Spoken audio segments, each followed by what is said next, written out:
Oops, sorry about that. We are going to record the session. All right, so it looks like we're recording. Welcome everyone to our final Teach for LA virtual workshop series session. Woohoo!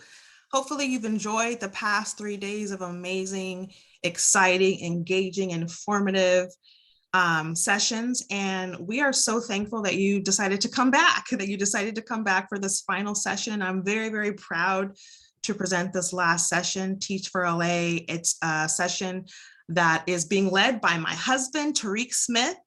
We have 2 educators in the house. Tariq Smith is amazing at what he does. And I am so glad that he's going to have an opportunity to showcase for you some of the restorative justice practices that take place in K-12 schools. So if you haven't already in the chat, I've asked for you to just put your name in the chat, your school or affiliation in the chat, just so that we can keep track of everyone who's here. Also, this is going to be an interactive session. So whether your cameras are on or off, we're really going to get you involved, because that's what restorative practices are all about. You're going to do a lot of learning, but then you're also going to do some engaging, some reflecting, some thinking, and lots of learning. So there is also a Google link that was put into the chat. I'll pop it in there one more time for anyone who might not have seen it. Okay, and that link is going to give you resources that you're going to be using during the session and beyond, because Mr. Smith has put together a lot of resources that you can come back to and you can build on, so that you'll be able to have start your toolbox, your restorative justice toolbox. So just really quickly, who am I? My name is Marini Smith, and I'm an associate professor of education and child development at West Los Angeles College. I'm proud to be a part of the Teach for LA collaborative. At West LA College, I am the Title V STEM teacher prep coordinator. So I lead students along their teacher pathway and help to provide them resources and guidance and support. I'm also our child development club advisor. I'm very proud of that.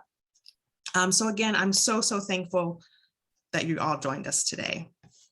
All right, if you are interested in getting a certificate for your attendance, as you probably already have received, you should be getting a survey link from Renee Marshall, who is the coordinator of this event. You should have received your link already. In that survey link, you're going to be asked if you wanted to receive a certificate of your attendance. Once you indicate that you want that certificate, you should be receiving those via email by next week. So just want to make sure that you knew that if you wanted a certificate, you do have the option of requesting one through the survey, and you should be getting those certificates by next week. I already did mine, but it didn't include this one. Is that okay? Yeah, that's totally fine, because I think it's going to be a general workshop certificate. So it's going to encompass all of the workshops that you attended. So don't worry about it. It'll be included in there. All right, so let's go ahead and get started, because like I said, I know that we have a jam-packed session for you, and I'm super excited about it. So just really quickly, I just wanted to give a little bit of background about what restorative justice practices. Sometimes we abbreviate RJ for short. So in Los Angeles Unified School District, LAUSD, they adopted a school climate bill of rights in 2013. And that was committed to implementing restorative justice practices, which emphasizes community building, and it commits to restoring relationships. So the district wanted to move from punitive measures like zero tolerance policies, high rates of suspension. They wanted to move from those very punitive practices into something that is restorative, that's repairing harm. So instead of saying what's wrong with the students, it's, well, what happened to you? What can we do? What can we do to make sure that you feel valued, that you feel cared for, and that you feel a part of the community? And not just that, but to help to repair relationships and to give students access to resources to help them rebuild. So RJ practices help to promote and strengthen positive school culture. So without further ado, I'm going to go ahead and turn it over to my husband and my respected colleague, Mr. Tariq Smith. Go for it. All right. Thank you for the kind words. I feel the love. Literally. All right. So, good afternoon, everybody. I'm really excited to talk about work that is near and dear to my heart. I feel like I have my dream job, and I really look forward every day to doing this work and working with students and with staff, teachers, out of classroom personnel at my school. So let's talk quickly about the objectives for today. Um, so couple of things that we'll try to accomplish. This is ambitious. Hopefully we get through all of this, but by the end of our session today, participants will be provided with an opportunity or overview of restorative practices within the context of LUSD. I am currently working at a middle school in South LA. So my lens is from that. We will have the opportunity to experience a virtual community building circle and discuss how community building circles can be woven into your instructional practices. Um, Participants will also have the opportunity to identify key connections between restorative practices, trauma-informed practices, social emotional learning, and social justice. I want to go ahead and start with a testimonial. I've kind of woven some testimonials from people who are at my school site and their kind of feelings around restorative practices. So this first one is from someone who is near and dear to my heart, assistant principal that is actually over discipline. And she says that as an AP here at Carver Middle School, I've seen firsthand the powerful, positive passion RJ SEL brings to our campus. Teachers are able to develop a framework that creates a climate of care and concern for their students. Students learn to embrace a new way of handling their problems. Love it. And let's go ahead and talk quickly about the agenda. So I'll talk a little bit about myself, introduce who I am. We already covered the objectives. We're going to look at restorative practices, and that includes community building, restorative conversations, and norm setting. We will have some time to experience and reflect around community building circles, restorative conversations, and we will also look at some connections with SEL. Hopefully we will have time to answer questions at the end. So if you have questions that arise during the presentation, just hold on to those and we will work through those at the end of the presentation, okay? So I guess now a little bit about myself. That is my lovely family at the top and the middle. They're definitely what drives everything that I do. And I think actually learning and growing in restorative practices has actually helped me be a better husband, a better father. It's definitely kind of seeped into just how I live and move in this world. So that's something I'm really proud of. I've been in education for over 20 years. I don't even really remember the exact year because it's been a while. I think it's 25 right now. I am a two-time graduate of UCLA. I went there in undergrad for English degree, and then I also recently completed a master's in education and administration with the UCLA PLI program. I graduated in 2019.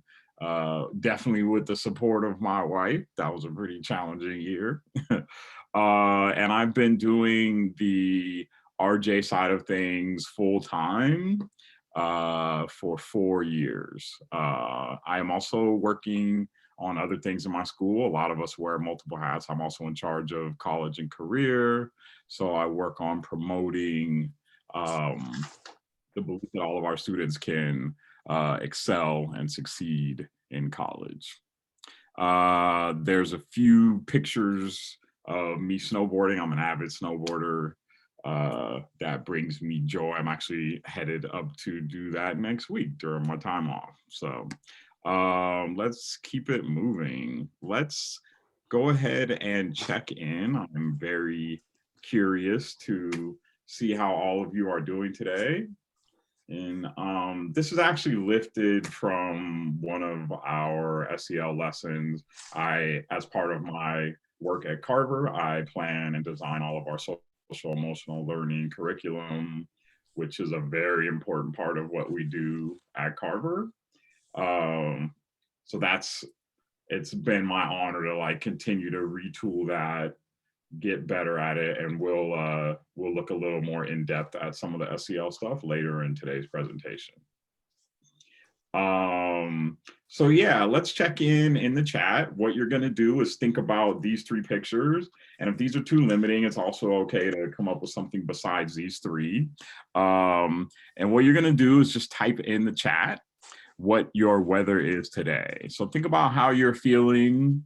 Think about what weather would best represent how you're feeling, and then go ahead and type that in the chat. And I'll model it as well.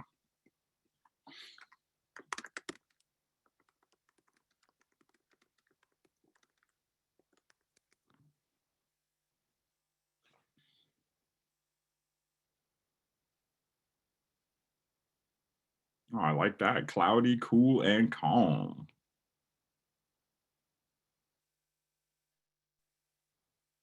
So the interesting thing when I do this with students is how much they interpret different types of weather, and how, you know, someone will say, oh, my weather's cloudy, but I love clouds, so it's a good thing and I'm happy. So it's kind of funny how much our students take ownership over how they are feeling. And I talk a lot about how you feel matters. I think especially working with Black and Brown students, we are catching up to the idea of really foregrounding mental health and well-being. And this is something that I feel like sends that daily message. We do check-ins every day with our students, at minimum in advisory, but usually it's in all of their classes. Okay, thank you for sharing in the chat. I appreciate that. I appreciate all of you. What we're gonna do now is we're gonna take a look at a video. I realize that even though restorative justice has been around for a while, we might have highly varying degrees of familiarity with restorative justice. So this video will give us some context. It is a video that was filmed in Oakland, and they really were kind of the innovators of the restorative justice movement. That was a response to the over punitive approach that was specifically applied to our Black children and Brown children, and also to our students with special needs or disabilities, really overrepresented in suspension data, really overrepresented in referral data. So Oakland was kind of tired of that, and this video will kind of like give you context to how RJ was a fix for those really serious systemic issues.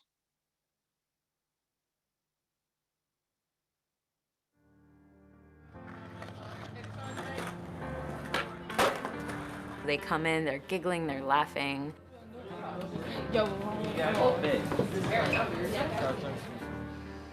And there's just like a lot of kind of like giddy, intense energy. Coming from what? And in the circle and their relationships with each other actually kind of like quiet something in them and allow them to be more present for each other.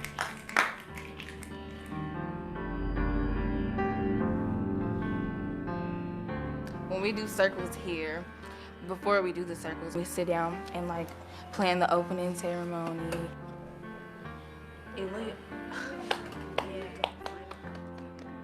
My great hope is to laugh as much as I cry, to get my work done and try to love someone. And I have enough courage to accept the love in return. Maya Angelou. And in high school especially, like we don't have enough, connections with each other. Sometimes, everybody just all focused on the work and, stress at home and stuff like that. And circles create a space where people can talk about their feelings, about how they're doing home life. Now we will review our class values. The first one was being open. The other one is respect. We share our values to respect each other and stuff like that, because we all are still humans and people get sensitive sometimes. So we're trying to make sure that everybody feels comfortable and doesn't get their feelings hurt. Okay, now we will share an object that relates to hope. I have my I Heart Being Black bracelet because I hope that everybody is proud of who they are. I got this play to win thing from a boyfriend. We exchange bands all the time. And this brings hope because it just keeps me going. My mom made this necklace for me, and it represents hope because she never had time to do anything for herself.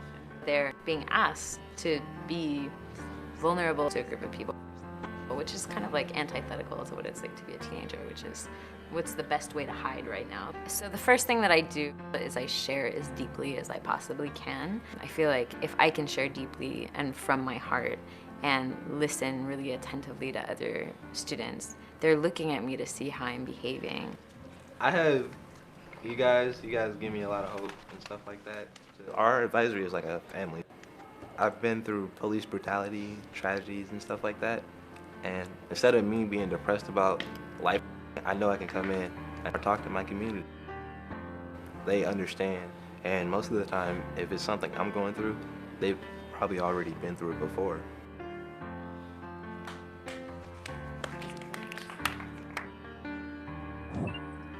People act like they shy and stuff like that, and the icebreaker loosens and everybody up, we all get in a good mood and then we're ready to talk.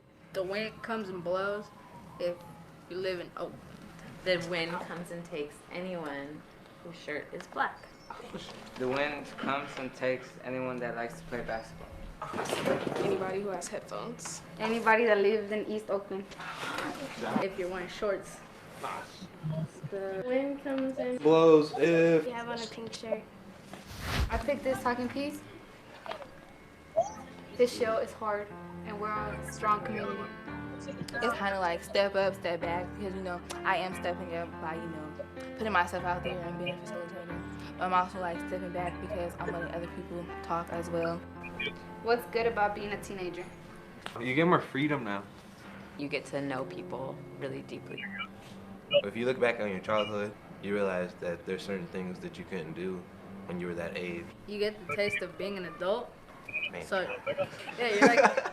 I mean, I find it balanced to be serious and be funny. If we're saying something that's, sad, that just changes the whole direction of the circle. So, I mean, eventually somebody has to say something to make the circle, bring back to life, because if it's sad, nobody's going to want to talk again. And sort of letting the circle alternate between serious and light. We can laugh in certain moments. We can allow this to become lighter so that we also stay more resilient in the circle.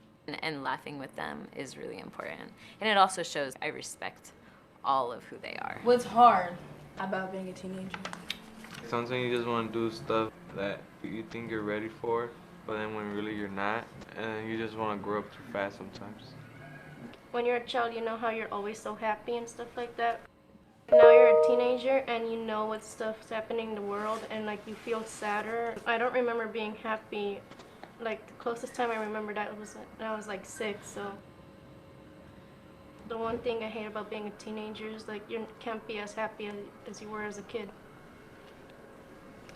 I remember really wanting to leave home from really the time I started high school. I had to just sit with it and wait until I was old enough to leave the house, even though I wasn't necessarily ready. I have more responsibilities now. Take care of my little brother and family members and everything, so it's really harder now.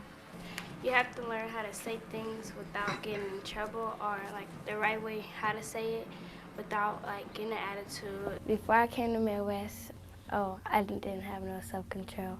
In class, I was a class clown, and I never listened to my teachers. Getting suspended, I never cared. And every time I got a phone call home, I used to lie and say, she lying, I never did that. When I'm in a circle, I feel opened up. The circles is a part of me treating people better because I see how people are when people open up, and I see how they're treated, and I know I wouldn't want nobody to treat me like that.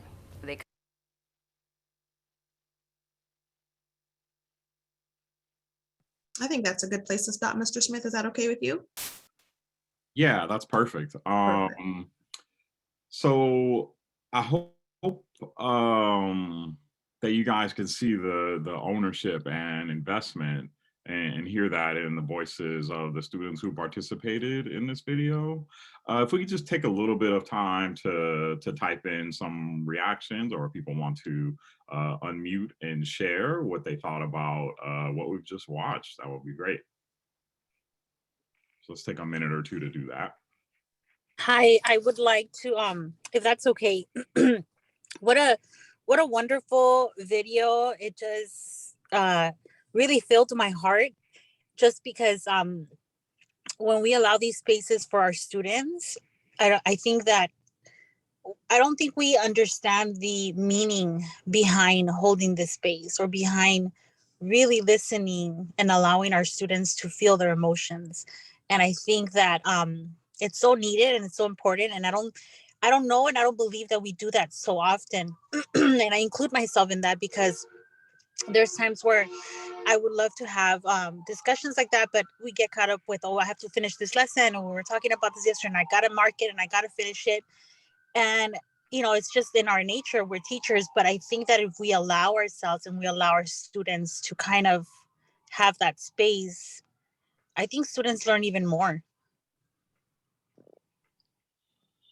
Absolutely. Appreciate your really thoughtful comments. Again, feel free. We like a chat that is lit, as the students say. So feel free to share your thoughts in the chat about the video as well. And if there's anyone else that would like to come off mute and share their thoughts. Oh, wow. Here we go. Anyone else that would like to come off mute? Yeah. I think this video is so relaxing and so emotional, because we need to know what we can do to support these students and how we can help them succeed. Thank you, David. Absolutely. I'm picking up in the chat too. Folks are saying it's important for students to feel like they're not alone, that the teenage years are very stressful. I think we've all been there. There might even be some teenagers still in the room right now. So we can relate. It's a very, very stressful time. Everyone needs to connect, and it's in our human nature to experience from one another. Chelsea wrote, I love their positive outlook. Thank you for your comments in the chat. Yeah, absolutely. Okay. Well, in the interest of time, we will keep it moving. Thank you for your thoughts in the chat and out loud. I appreciate that. So let's look at another RJ testimonial.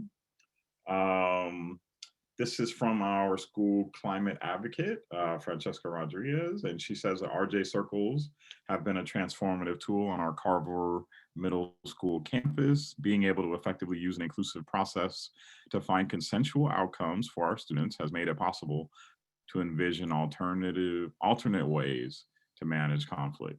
Throughout the RJ process, our students not only have been able to gain interpersonal connections with others, but are given the space where their voice is heard.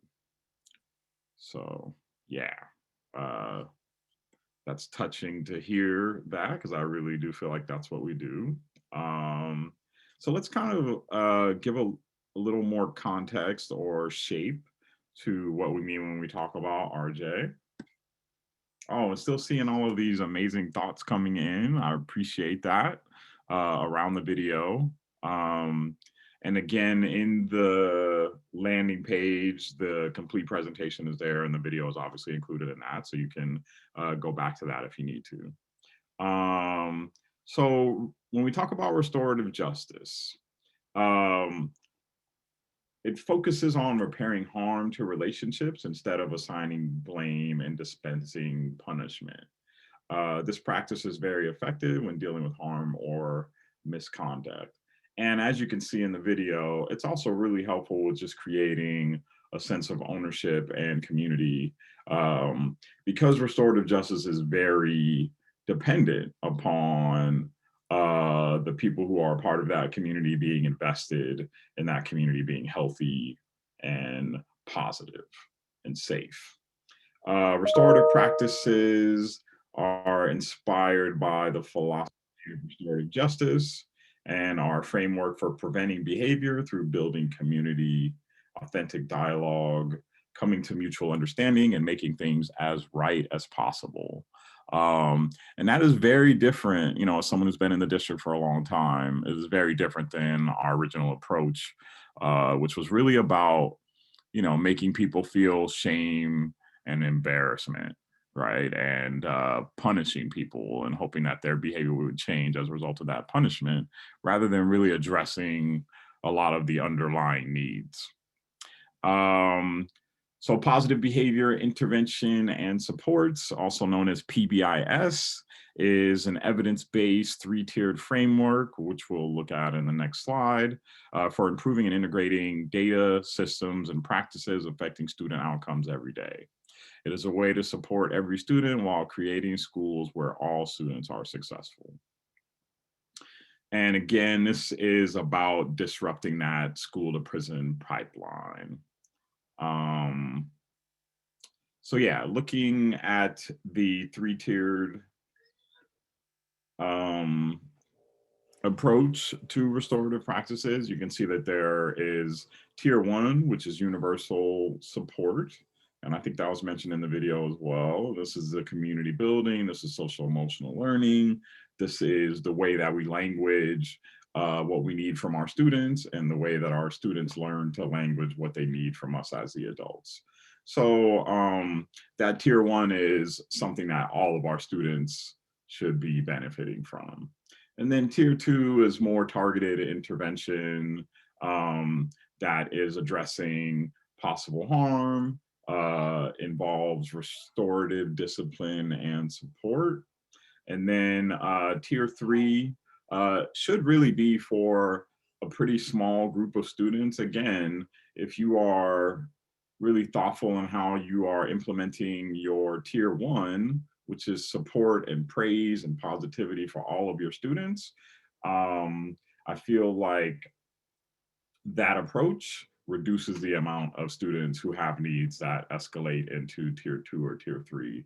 So tier 3 is really about things like re-entry circles when students have committed harm, or even when students are locked up or are away for other reasons, you know, even things around suicidal ideation or issues just that students are going through that not all students are facing. That's when the tier 3 approach comes in. And it's really about increasing those wraparound services that are more intensive and benefit students with higher needs.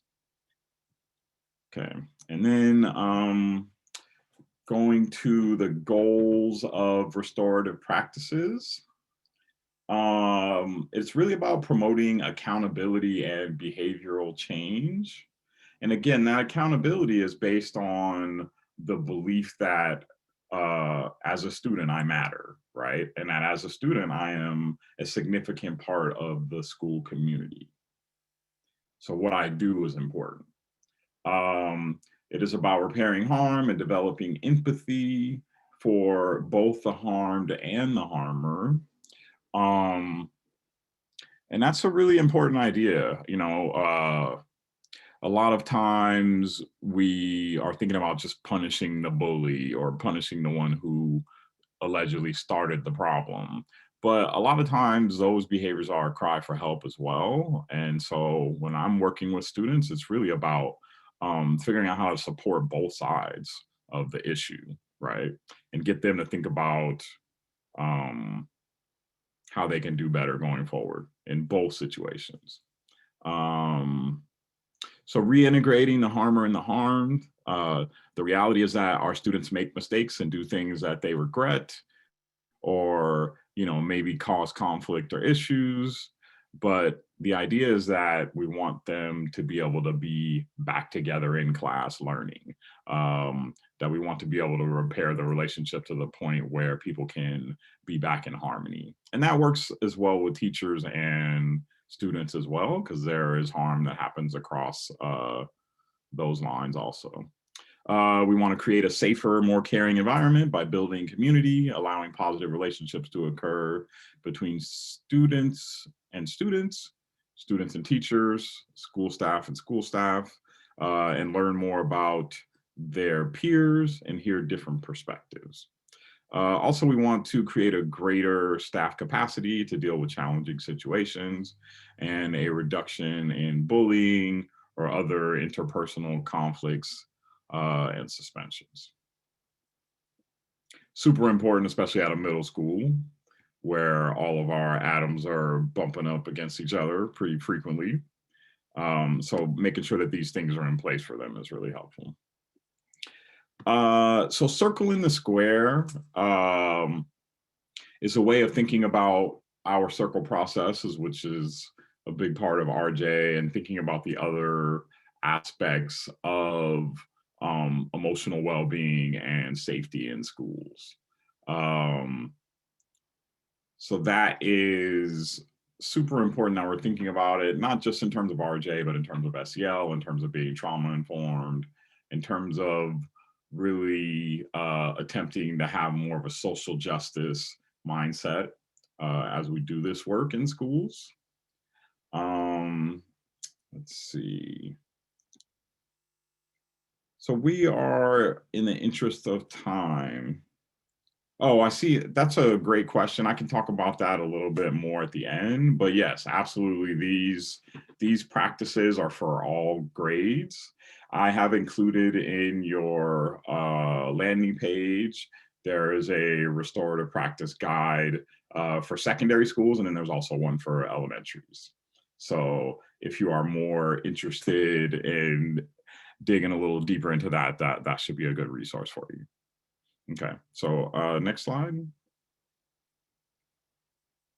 Gonna have to cycle through a few of these, but let's just talk about this, even though we will not have time to actually do a circle right now with all of us. I hope that you got a little bit of a taste of that through the video, but these are our guidelines.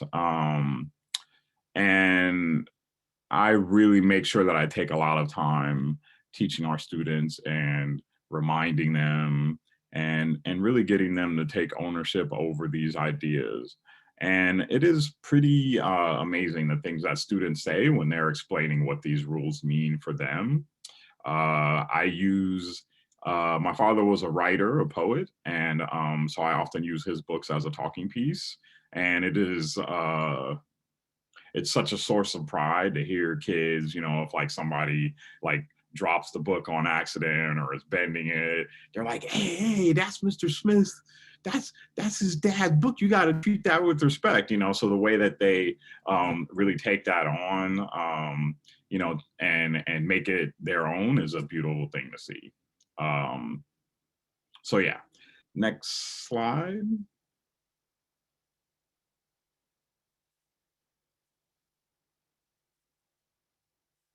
Okay, so we'll, so this is just an example of questions, and one of the things that's really amazing about the circle process is just how infinitely adaptable it is. You know, again, we can do it to build community. It can be used as a tool of reflection before a learning cycle, after a learning cycle, during a learning cycle. It can be used as a tool to teach about history or oppression, gender, and you know, really being able to adapt it and use it in all these different ways is super important. Also in your landing page, there's a resource that just has an exhaustive list of possible questions that you could use to inform your RJ circles when you have the opportunity to do that yourself. Next slide. Real quick, Mr. Smith, because I know that there's a little bit of a formatting issue. The question behind it is what's something positive Oh that's yeah, that is not great. sorry Huh, about that. I just want interesting. people to be able to So see. the actual yeah, for sure. So the question is, what's one positive thing that has come out of quarantining, working, learning from home? So that would be like a question that we could delve into. Again, we're trying to push things along, so we'll see if we have time at the end, maybe to circle back. But I want to make sure that we're pushing through all of our content here. So let's go ahead and look at the restorative questions and restorative conversations.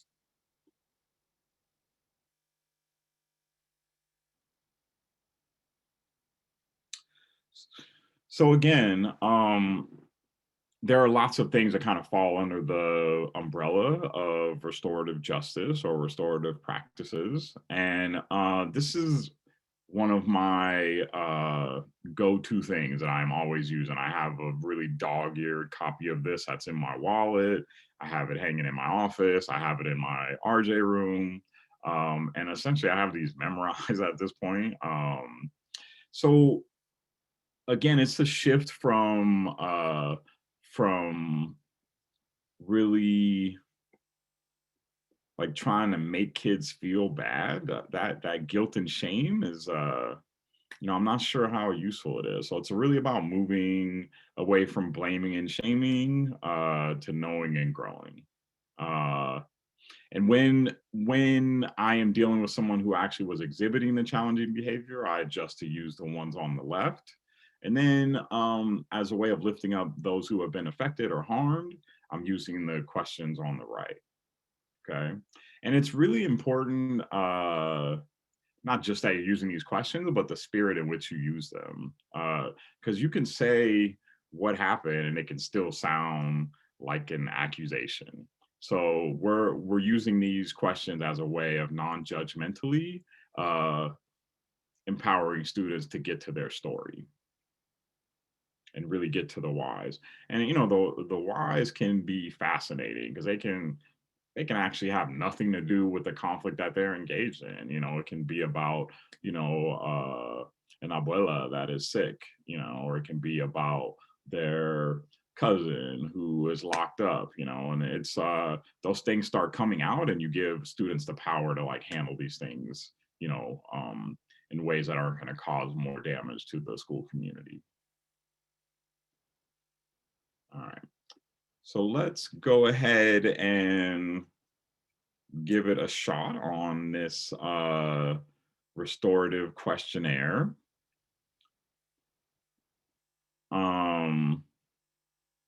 So if you could drop that link in the chat. So let's see. I don't know if it didn't come out as a link just now, did it? Okay, hang on a second. No worries. I can get it if you don't have it. Okay, I'll start setting up the breakout rooms. We're still doing those, right? Okay, 3 to 4 per room. Yeah, we'll just make it 5 minutes. Okay.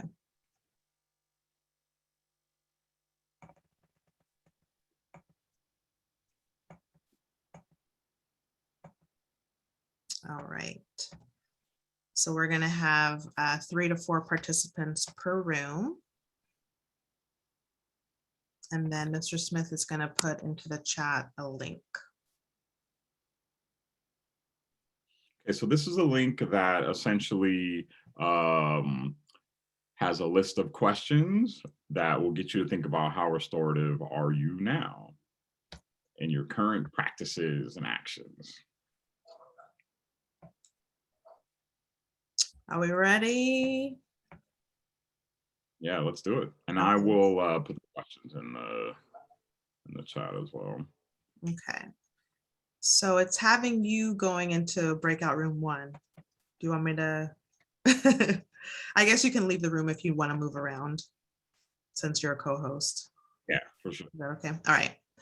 All right. What questions do you have before we open up the rooms for? And how long will they have in the rooms? 5 minutes, says?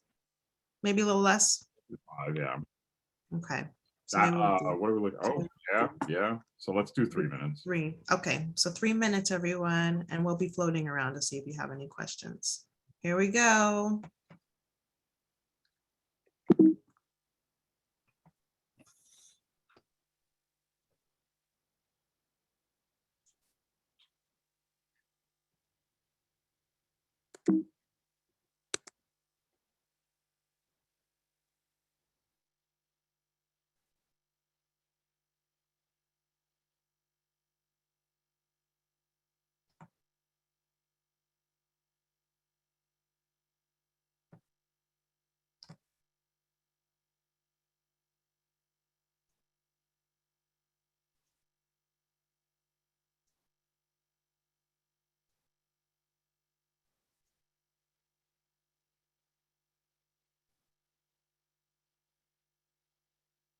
Still see a few folks here. If you can go ahead and select your room if you're able to, that would be awesome.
Okay. Hey there. Hey, there's still a couple people entering. I guess we can just leave them here since we're going to be coming back soon. Okay.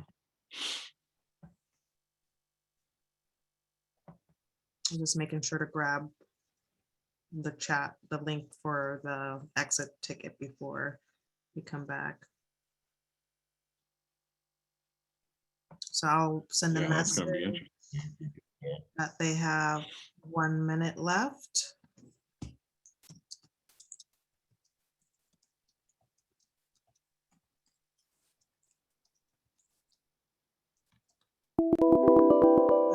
Sorry about that. It's my notifications.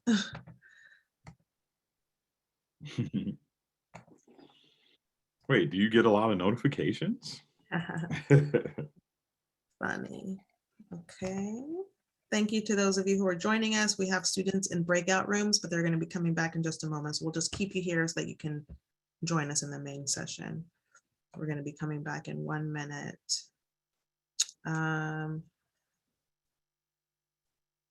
Okay, let me go back into share mode. I'll start bringing folks back, give them the 60-second countdown. Okay. It goes by so quickly, you only have 10 minutes left. That's good though. We have a couple more slides. Hello, are we supposed to fill that out? Oops. Yeah, we're really not going to have the time, unfortunately. So I guess it was really more about just kind of having a little bit of time to think about the implications of the worksheet, and hopefully you guys can take more time to do it later.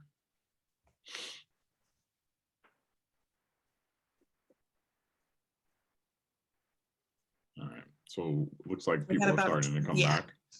Yeah, we got about half of folks back. Okay.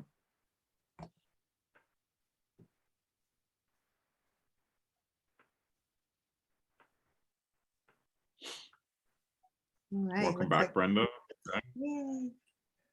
Thank you. Good to see you, Tasia. Good to see you, Carol. Thanks for your wonderful input, Christy, Waylon. Thank you. Good to see you too. All right, so let me get us going to the next part.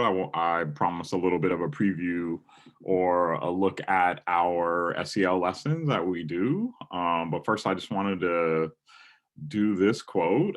This is one of my sheroes, Dr. Dina Simmons. And I first heard this quote 2 summers ago. It was when all of the George Floyd stuff was happening and people were really kind of like reconsidering their racial lens.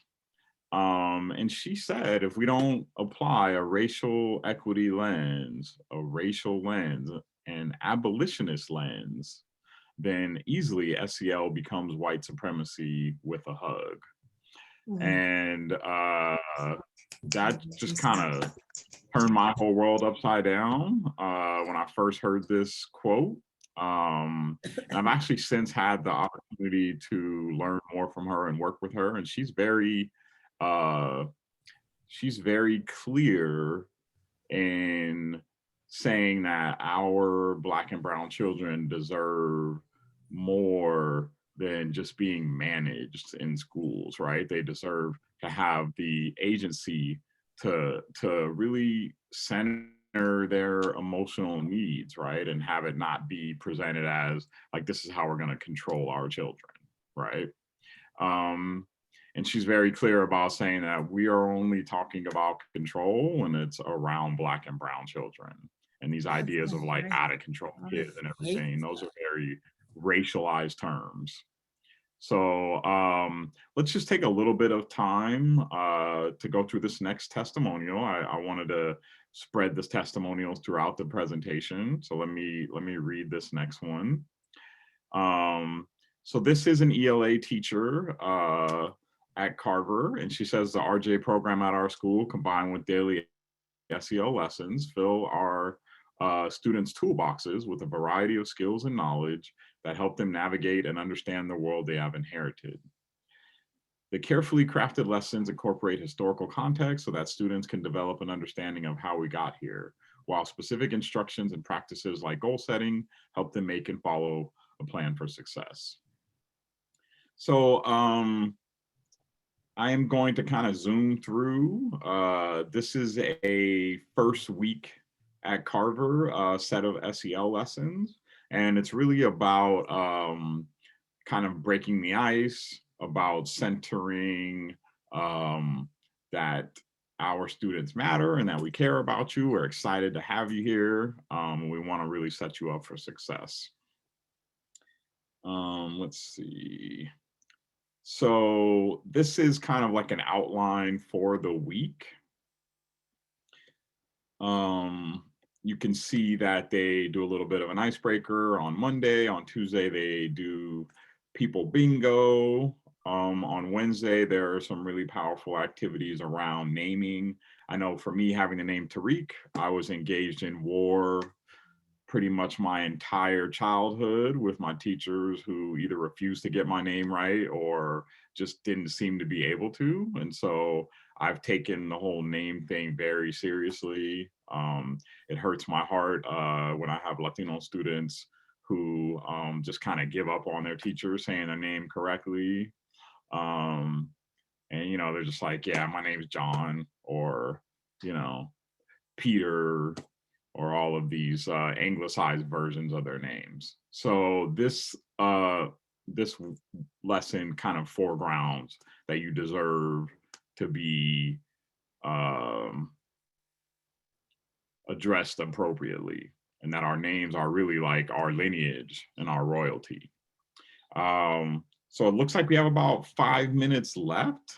So I think I would like to turn it over to all of you all to be able to ask questions or share thoughts and comments. So let's make some time to do that now. I don't necessarily have a question. I've enjoyed hearing everything that you've said and the presentation of all the information. But I was quite impressed with the high schoolers in Oakland actually sitting down, having dialogue with a teacher, minus cell phones. It was just them with each other and the teacher. And it was good to see. I was watching their body language. I didn't see a lot of, I don't think I saw anybody smile, but what I did appreciate and respect was the fact that they felt comfortable with opening up to each other and not, it didn't appear as though they felt judged or intimidated by anyone that was sitting in the circle. And I think we need more of that. Personal dialogue, like that should be a lesson plan, you know, dialogue, leave this on that, your weekly, what was that lesson plan that you just had? No devices, you know, no devices for a day. Yeah. And to see how Absolutely. That might work, because I didn't have a device growing up. I only got a device maybe 15 years ago, you know, so, and I can still use my vocal cords and I still enjoy talking to people and having dialogue. And I think that kind of is probably attributes to a lot of the problems with the young people today. They don't know how to talk to each other and communicate and relate because they do everything on an electronic device. And they only do it primarily on the one that's the most expensive, which is the one that their parents have bought for them, you know? So, you know, I appreciated seeing youngsters actually talking to each other. And then the teacher that was in charge of the session, she could relate to them because she wasn't, quote unquote, that much older than they were.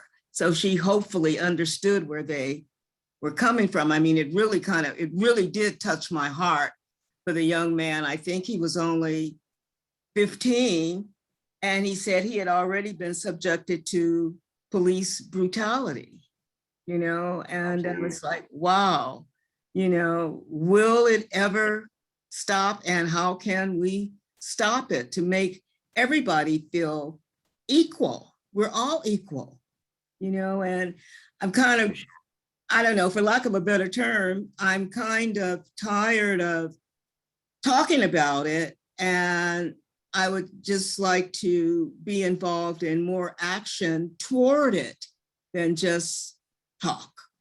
You know, what do we do to get it started and keep it going? Absolutely. Thank you. That's really thoughtful. I think, you know, speaking as someone who at times is doing battle with the cell phones, I think our students crave connection. Certainly the cell phones can be a barrier, but I don't find that our students' needs for connection and for like understanding and community has diminished in any way, despite the times that we live in. So it's really about just creating those spaces where they feel safe to share. Feel safe to share, yes, and not feel intimidated. By the way, had I grown up in LA. I'm sorry? Sorry. Didn't mean to cut you off, sorry. Oh, no. I was just gonna say, had I grown up in Los Angeles, I would have been a graduate of, it was Carver Junior High at the time. I would have gone from Carver to Jeff, but my family moved to the Valley. So right on. Oh, okay. Yeah, it's a school that's got a lot of history. Yes, it does. So other people's thoughts and comments?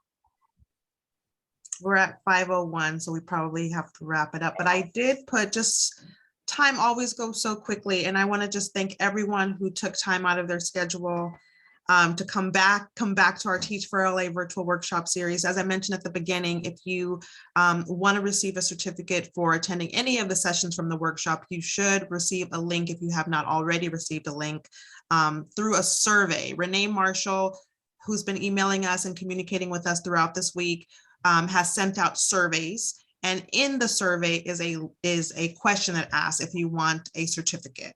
So just look out for that email. If you weren't at the closing session yesterday with the opportunity drawing, if you weren't there where the survey link was shared, then you'll be receiving an email. So just keep your eyes open on your email for Renee Marshall's survey link, and then you can indicate that you want a certificate. But for this particular session, Mr. Smith has asked that you complete, if you have a moment, you can copy and paste the link and then do it on your own, an exit ticket. And this is where you're going to give him feedback for his session so that he can gauge, what you took from it, what was valuable, if there's anything that you needed, did he meet his objective? So if you don't mind, I put that link in the chat just a moment ago. Exit ticket to share your thoughts for this presentation. Thank you everyone so much. And I'll stay on for a few more minutes if anyone has questions or needs links to anything. I have 2 other meetings that I have to get to, and I have like one computer up on one side for the Child Development Club meeting and the Teacher Pathways. David, so good to see you. Take care, David. Thank you. Thank both of you. I appreciate it and enjoyed the meeting. Of course, Carol, it's so good to see you as always. And thank you everyone. And again, I'll stay here for a few more minutes. Make sure that you complete that exit slip link for us. Have a wonderful evening. Thank you. Thank you so much, Marina. Okay. Oh, thank you, Adira. You are amazing. It was such a great presentation. I absolutely loved it. So thank you, to your husband. It was wonderful. I absolutely loved it. Oh, you're wonderful, Yadira. Thank you so much. Thank you for your feedback, and thank you for helping with the chat in the waiting room. Don't worry. So helpful. But it was a good chat. It was like your husband said, lit. I'm gonna use that next time. Yeah. All right, guys. Have a good one. Thank you. You too. Happy Thanksgiving, everyone. This was so timely. Oh, I'm so glad, Alberta. And make sure that you share that link, because there's a lot more resources. The landing page that he's referring to, that Google Doc, has a lot more links. And like folks asked, elementary versus secondary, there's a lot of resources that he put in there too. Absolutely. I've saved all the documents already. Yay, good. So good to see you. I miss our meetings, although I'm so busy, I probably wouldn't be able to continue. But I swear, I have 4 that I need to jump on right now, but I'm so glad this was a great resources, and I'm, dealing with a lot of different schools in the BSAPs. And so this is definitely something I could share with them. Oh, great. I'm so glad it was helpful. Thank you. See you later. Bye. Bye. Bye. Happy holidays, everyone. Happy holidays. Yes, happy holidays.